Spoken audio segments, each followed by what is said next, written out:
Morning students, welcome to Amri Senior Secondary School class 9th Mathematics chapter number 4 linear equations in two variables। आज हम उसका कर रहे हैं पार्ट नंबर 5 जिसमें हम अपनी एक्सरसाइज 4.3 के लास्ट सम नंबर 8 से कंटिन्यू कर रहे हैं। बच्चे ये इस चैप्टर की लास्ट वीडियो है, इसके बाद ये मेरा चैप्टर आज की वीडियो के बाद ये चैप्टर ख़त्म हो जाएगा। अब इसका सम नंबर 8 की पहले हम स्टेटमेंट देखते हैं। अब बच्चे इसके सम नंबर 8 की स्टेटमेंट क्या है। In countries like USA and Canada temperatures is measured in Fahrenheit whereas in countries like India it is measured in Celsius. Here is a linear equation that converts Fahrenheit to Celsius. मुझे उन्होंने यहाँ एक linear equation दी गई हुई है जो temperature फ़ारेनहाइट्स में दिया हो तो उसको सेल्सियस में कैसे चेंज करना है। और अब ये लीनियर इक्वेशन तो उन्होंने ड्रॉ कर दी, जैसे उसमें x और y पहले लीनियर इक्वेशन में आते थे, अब मेरे पास क्या है f और c, f for Fahrenheit and c for Celsius. और इससे रिलेटेड उन्होंने में से 5 क्वेश्चन पुट करे हैं। सबसे पहला क्वेश्चन क्या है, अब आप पहले क्वेश्चंस ध्यान से देखना है, इसके बाद मैं सीधा सॉल्यूशन पे स्टेटमेंट को नहीं देखूंगी, वहाँ सिंपल उसको शॉर्ट फॉर्म में लिखूंगी।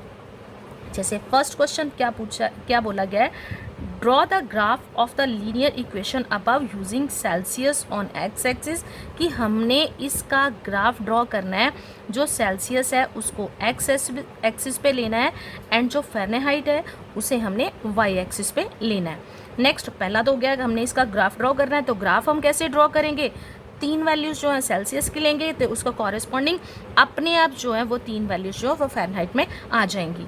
नेक्स्ट जो सेकंड पार्ट है, if the temperature is 30 degree C मतलब सेल्सियस, कि अगर आपके पास टेम्परेचर जो है वो सेल्सियस में है, 30 डिग्री सेल्सियस दिया हुआ है, तो what is the temperature in Fahrenheit, Fahrenheit में वो टेम्परेचर कितने डिग्री आएगा, ये पूछा गया है। थर्ड क्वेश्चन है, if the temperature is 95 degree F मतलब 95 फ़ारेनहाइट दिया हुआ है, तो उस टेम्परेचर जो है वो सेल्सियस में कितना होगा। उसके बाद है बच्चे मेरे पास fourth statement, if the temperature is 0 degree C, कि अगर वो कहते हैं कि टेम्परेचर जो है 0 डिग्री सेल्सियस है, तो what is the temperature in Fahrenheit, कि फ़ारेनहाइट में तब टेम्परेचर कितना होगा। And if the temperature is 0 degree F what is the temperature in Celsius, कि अगर जो है वो टेम्परेचर आपको 0 डिग्री एफ दिया गया, फ़ारेनहाइट 0 है, तो सेल्सियस में वो जो टेम्परेचर है वो कितना होगा। उसके बाद आपके पास आ गया फिफ्थ है, is there a temperature which is numerically the same in both Fahrenheit and Celsius, if yes find it. वो कहता है कि कोई ऐसा भी टेम्परेचर है जो फ़ारेनहाइट और सेल्सियस में इक्वल हुआ है, अगर है तो वो कितना है। इस क्वेश्चन से रिलेटेड हमने 5 क्वेश्चंस के आंसर भी देने हैं। अब अच्छा इस सम के लिए सबसे पहले मैंने लिख लिया यहाँ सम नंबर 8, उसमें जो मेरे को लीनियर इक्वेशन दी हुई थी, f इक्वल टू एफ मतलब फ़ारेनहाइट इक्वल टू 9/5, c मतलब सेल्सियस प्लस 32, ये इसको चेंज करने का जो टेम्परेचर है उसको चेंज करने का फॉर्मूला है। सबसे पहले उसने बोला था मेरे को ग्राफ ड्रॉ करना, तो ग्राफ ड्रॉ करने के लिए मुझे 3 वैल्यूज़ लेनी पड़ेंगी। तो पहले मैंने लेट कर लिया c इक्वल टू 10, कि जो सेल्सियस में टेम्परेचर है तो वो 10, तो जहाँ c है वहाँ मैंने क्या लगा देना है 10। यहाँ मेरे पास क्या आ गया 9/5 इंटू सी की जगह 10, क्योंकि ये मल्टीप्लाई हो रहा है, प्लस 32। तो यहाँ कैलकुलेट करके 5 और 10 की कटिंग करके 2 आ गया, 9 इंटू 2 18 प्लस 32 आ गया मेरे पास 50। मतलब जब मेरे पास c मैंने 10 लिया तो फ़ारेनहाइट में टेम्परेचर कितना होगा वो 50 डिग्री। तो नेक्स्ट ऐसे ही मैंने c इक्वल टू -40 ले लिया, तो जब मैंने सेल्सियस में टेम्परेचर -40 लिया तो मैंने अब c की जगह -40 वैल्यू फिल कर दी, 9/5 इंटू -40, 5 और 40 की कटिंग हो गई तो 8 आ गया, पर ये माइनस का साइन है, मल्टीप्लाई करने के बाद 9 इंटू 8 साथ में माइनस का साइन आ जाएगा, 72 होता है, प्लस 32, प्लस माइनस माइनस 72 में से जब मैं 32 को माइनस करूँगी तो -40, कि अगर मैंने सेल्सियस को -40 लिया तो फ़ारेनहाइट में भी वो -40 ही होगा। नेक्स्ट मैंने आप जहाँ जो मर्जी ले सकते हो, नेक्स्ट मैंने जो इसकी वैल्यू है लेट c इक्वल टू -10, मैंने सेल्सियस में -10 ले लिया टेम्परेचर, तो फ़ारेनहाइट में -10 फिल कर दिया, कटिंग होगी 2 आ गया, -18 प्लस 32 इक्वल टू 14 आ गया। ये मैंने यहाँ वैल्यूज़ ले लिया। अब जो मेरे ये तो अभी मेरा बच्चे फर्स्ट जो क्वेश्चन है उसका आंसर है। बाकी की जो एक्चुअली पार्ट है मेरे पास, जो 4 पार्ट है, उनके आंसर मैंने ग्राफ देख के करने हैं, ग्राफ से देख के करने हैं। पर मैंने यहाँ भी कैलकुलेट करे हैं कि ग्राफ और कैलकुलेशन से आप अपना आंसर मैच कर सकते हो कि दोनों आंसर सही है या नहीं। अब इसका ग्राफ पहले, अब बच्चे सबसे पहले ये मैंने एक्स एक्सिस ले लिया, ये मैंने वाई एक्सिस ले लिया। उन्होंने बोला था एक्स एक्सिस पे आपने टेम्परेचर जो है वो उसमें लेना है सेल्सियस में, तो मैंने यहाँ आप साइड पे इसके सेल्सियस लिख सकते हो। और यहाँ जो है एफ, इसके पास अपने वाई एक्सिस है, उस पर उन्होंने बोला था फ़ारेनहाइट में लेना है, तो मैंने यहाँ एफ डिग्री लिख लिया। तो वैसे उन्होंने बोल ही दिया है, तो आपने सी की वैल्यूज़ इधर लेनी है, तो वाई जो एफ़ की वैल्यूज़ है वो वाई एक्सिस पे लेनी है। सबसे पहले सी मेरा कितना है 10, तो ये 10 है। अब उसमें उसके अकॉर्डिंग फ़ारेनहाइट में वो टेम्परेचर कितना था 50, तो यहाँ से 10 से ऊपर चलेंगे और यहाँ से 50 के पास चलेंगे, तो ये आ गया टेम्परेचर, ये मेरा फर्स्ट पॉइंट लग गया। अब उसके साथ ही नेक्स्ट है -40 और फ़ारेनहाइट में भी -40। अब माइनस वाले मेरे पॉइंट्स इधर आ रहे हैं, तो सेल्सियस में अगर है -40 तो फ़ारेनहाइट में भी कितना है -40 और -40 वाला मेरा पॉइंट यहाँ आ जाएगा, यहाँ मैंने डॉट लगा लिया। और नेक्स्ट अगर मैंने लिया है सेल्सियस में -10, सेल्सियस में -10 है यहाँ, तो फ़ारेनहाइट में कितना है वह 14 ऊपर की तरफ जाएगा। तो अब आप बोलोगे कि हम 14 कैसे लें, आपने 10 से ऊपर जाना है और 20 के बीच में, 10 और 20 के बीच में ग्राफ में 10 लाइंस होती हैं, छोटी छोटी जो होती हैं। आपने 10 वाली जो लाइन है उसके ऊपर 4 छोटी छोटी लाइंस को काउंट करना है और वहाँ आपने पॉइंट लगा देना है। जैसे ये आपका पॉइंट आ गया। अब आपने इन तीनों पॉइंट्स को स्केल की हेल्प से मैच कर देना है और एक लाइन ड्रॉ कर देनी है जो कि इस लीनियर इक्वेशन का आपके पास ग्राफ है, और ये मैंने लाइन लगा दी।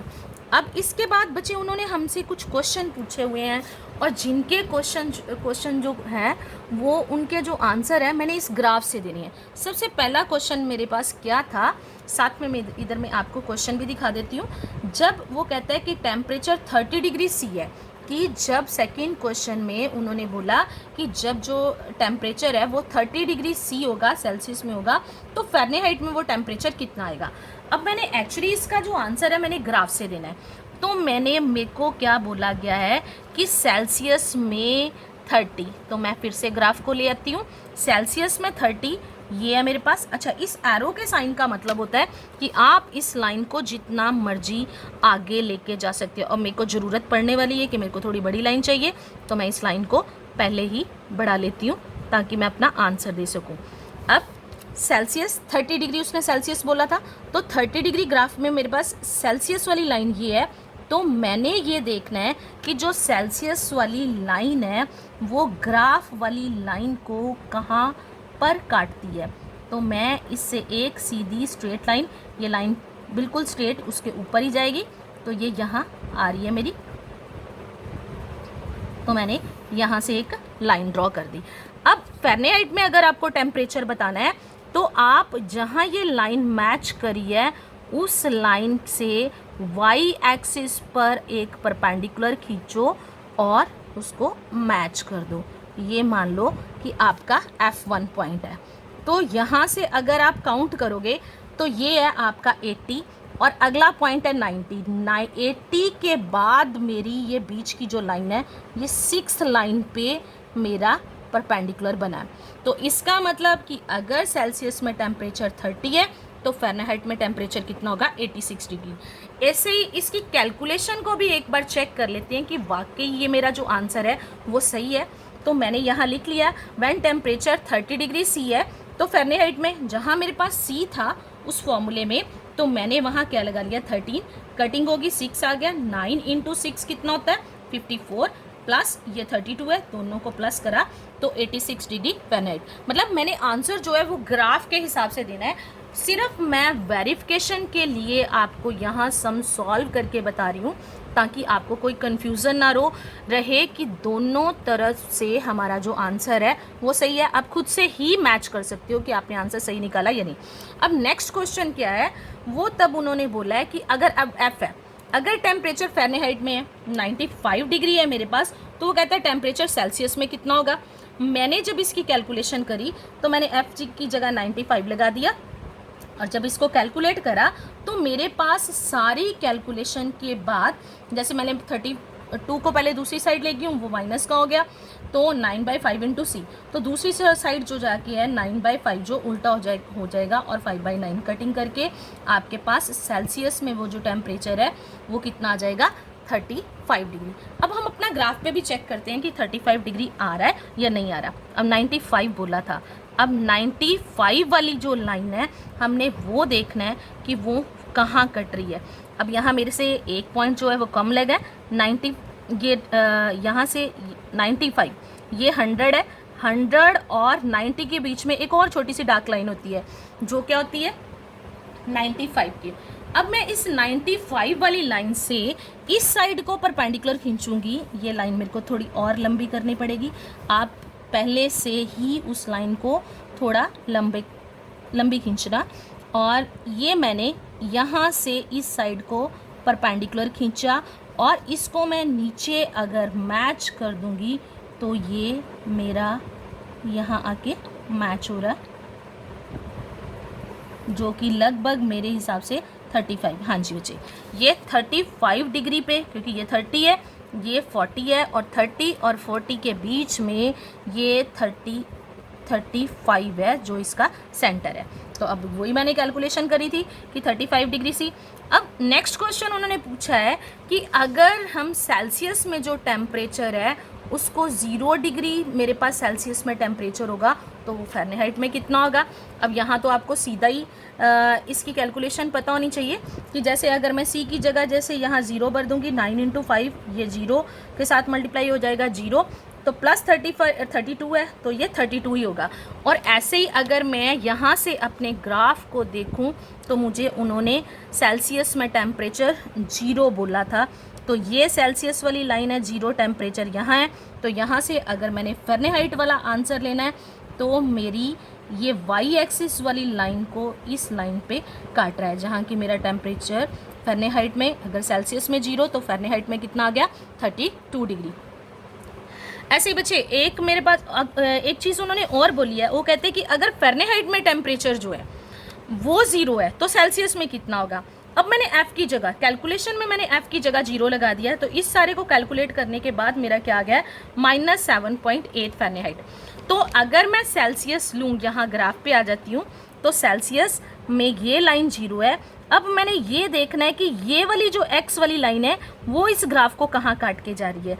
तो जो x वाली लाइन है वो जो ग्राफ है ये देखो -10 और -20 के बीच में यहाँ काट रही है, जो कि 17.8 है, क्योंकि ये सेंटर वाली लाइन 15, 16 और 17.8 या 18 जो है वो हम नियर अबाउट मानते हैं। मतलब एक्चुअली आंसर ग्राफ से देखना है पर वेरिफिकेशन भी साथ में करो।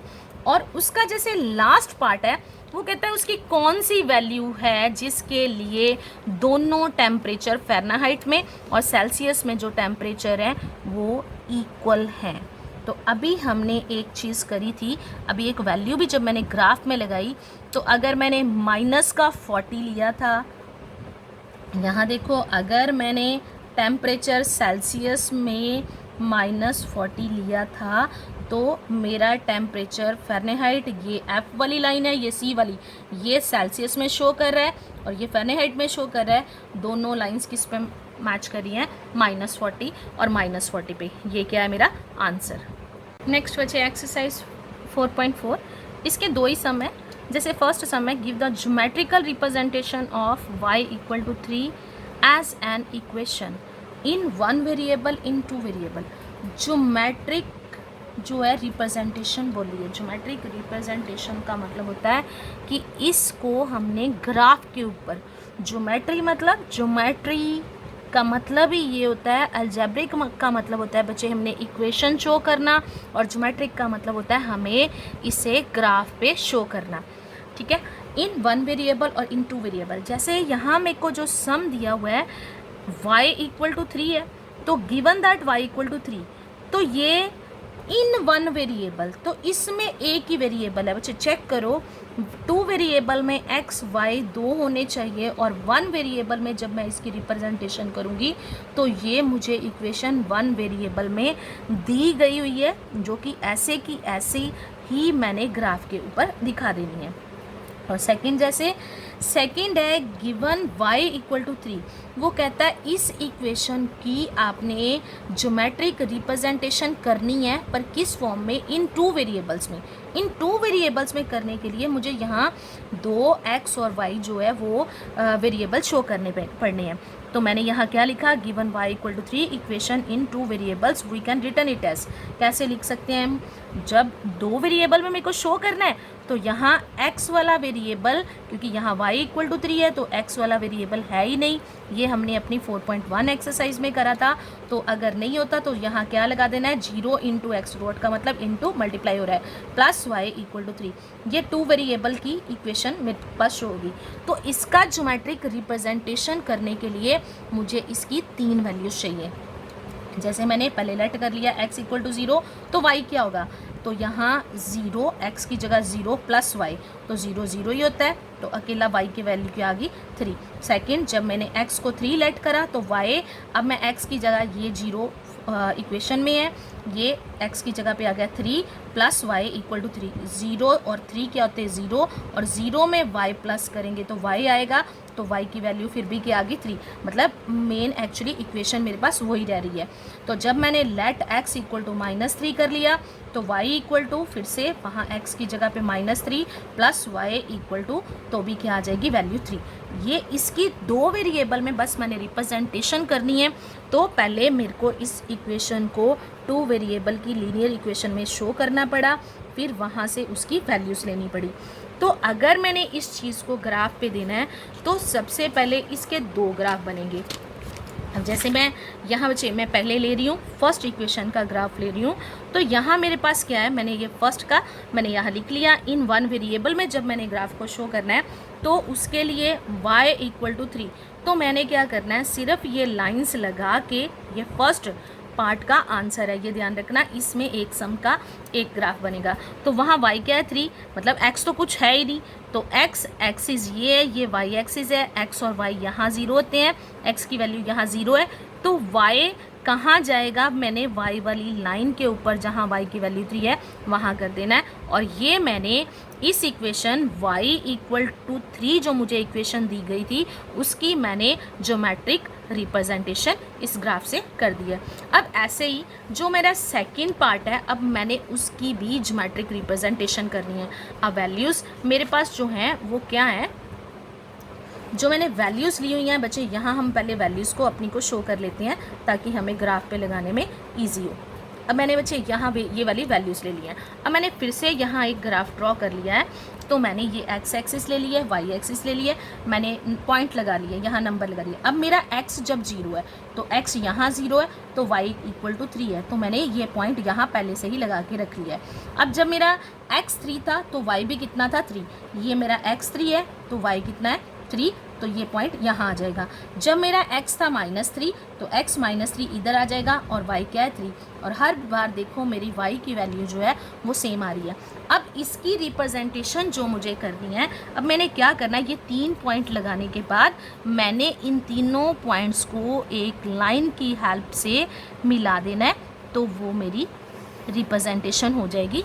ऐसे करके मैंने यहाँ इसको एरो का साइन लगाना, और इसको मैंने अब इक्वेशन टू वेरिएबल में शो करा है। यहाँ देखो मैंने 0x plus y equal to 3 लिख दिया, ये इसकी रिप्रेजेंटेशन होगी।